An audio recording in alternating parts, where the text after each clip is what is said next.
Dinas Narkoba Polda Bali berhasil gagalkan upaya penyelundupan 2 kg sabu di Pelabuhan Gilimanuk. Rencananya paket sabu tersebut akan diedarkan di wilayah Bali.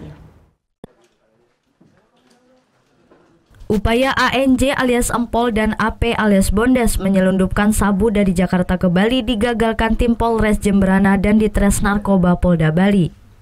Mereka berhasil diamankan petugas di pintu masuk Bali Pelabuhan Gilimanuk pada Selasa 20 Maret lalu. Petugas kemudian melakukan penggeledahan terhadap kedua tersangka tersebut dan menemukan 2 paket sabu seberat 2 kg yang mereka simpan di dalam sebuah tas ransel. Dari hasil pemeriksaan sementara, mereka diperintahkan tersangka NY alias Ucil untuk mengambil paket sabu ke Jakarta untuk diedarkan di Bali. Ucil yang berperan sebagai pengendali ini sudah 4 kali mendatangkan narkoba dari Jakarta. Ucil juga merupakan residivis kasus yang sama.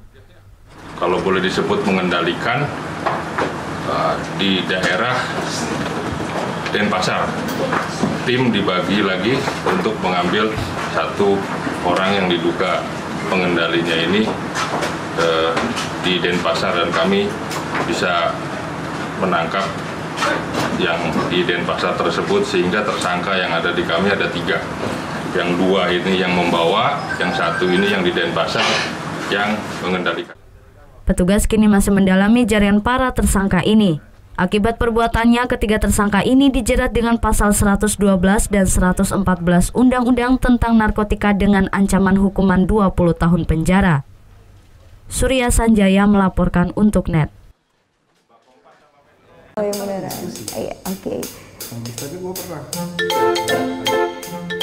Nah, udah kan nonton beritanya? Jangan lupa di-subscribe, di-like, dan juga di-komen ya akun YouTube dari Net Bali.